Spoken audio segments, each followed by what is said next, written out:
The rain fell hard against the cracked sidewalks of New York City, washing the night in silver streaks. But no storm could cleanse the horror waiting in that small, dimly lit apartment on the Upper East Side. Detective Ryan Cross pushed open the door, his flashlight slicing through the darkness. The air was damp, heavy, carrying the faint metallic tang of fear. He had been called to crime scenes countless times in his 15 years on the force, but the sight waiting for him inside stopped him cold. On the living room couch sat a man. Early 30s. Dressed in casual clothes. No wounds, no blood, no sign of struggle. He looked almost peaceful. Except for one detail. His face was frozen in a grotesque smile. Not a smile of joy. Not even madness. It was empty, hollow, stretched too wide, as if something inside him had forced the expression against his will. His eyes were glassy, lifeless, staring at nothing. Ryan felt his stomach turn. "Jesus," whispered Officer Torres, stepping in behind him. "Another one." Ryan's grip on his flashlight tightened. "Another one." The words cut deeper than the storm outside. This was the third body in 2 weeks. And every one of them had the same expression. Ryan moved closer. A notebook lay on the coffee table, its pages soaked from the rain blowing in through the half-open window. He flipped through it with a gloved hand. Dozens of entries, neat handwriting. The victim had kept a diary. But the last page stopped Ryan cold. The word scrawled across it read, "I don't remember yesterday. Nothing else. Just that." Ryan's pulse quickened. The last 2 victims had written something similar before their deaths, confused fragments about missing hours, blank spaces in their memory. Like someone had stolen time from them. He turned to Torres. "Any signs of forced entry?" "None. Door was locked from the inside." "And the neighbors?" "They said he was fine yesterday. Talkative. Normal." Ryan stared back at the body. "Fine yesterday. Dead today." With that same impossible smile. The hook of fear tightened in his gut. This wasn't a killer who used knives or guns.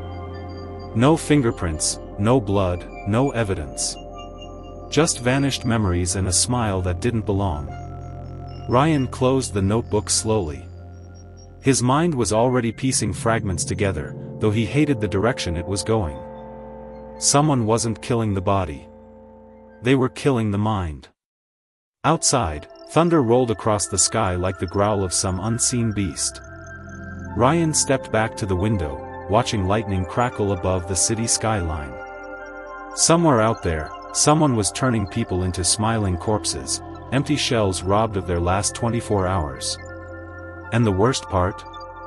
If the killer could erase memories, then he could be anywhere. Watching. Listening. Maybe even standing in this very room.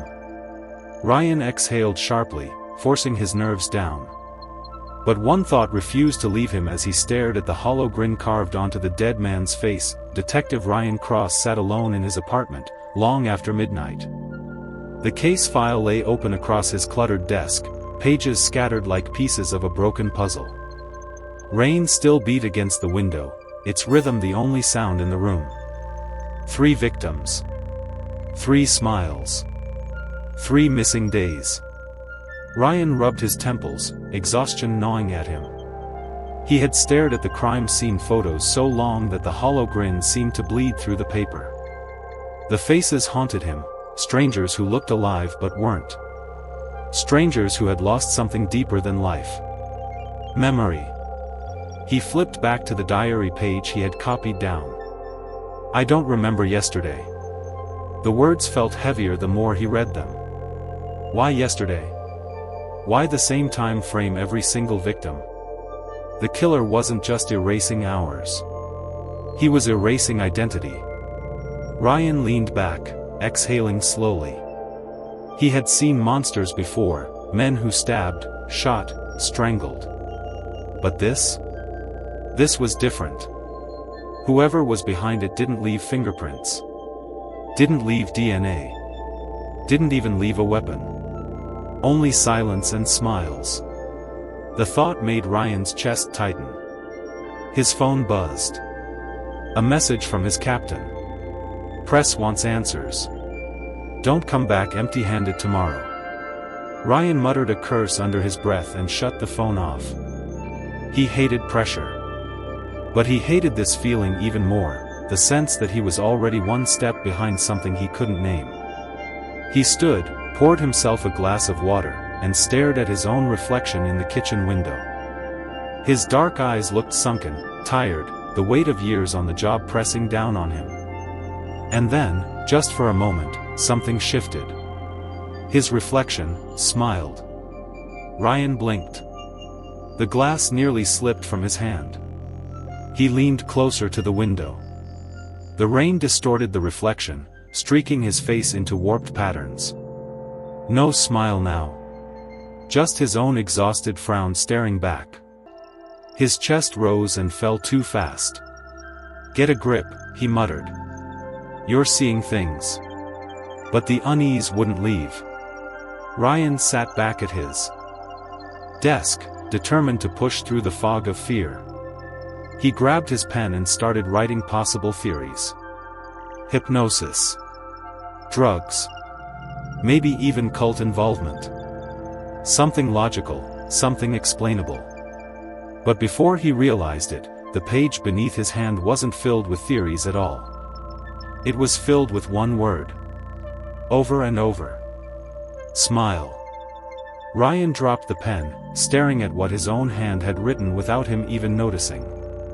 His pulse thundered in his ears. He tried to steady his breathing, tried to tell himself it was just stress. Just exhaustion. But deep down, a darker thought clawed its way into his mind. What if the killer wasn't hunting strangers anymore? What if the killer had already found him? Lightning flared outside, throwing shadows across the walls. For a brief second, the word "smile" scrawled across his notebook seemed to stretch, twist, like the letters themselves were grinning at him. Ryan slammed the notebook shut, heart racing. But no matter how hard he tried to push it down, one truth burned in his mind. The first crack had already formed. And cracks always spread.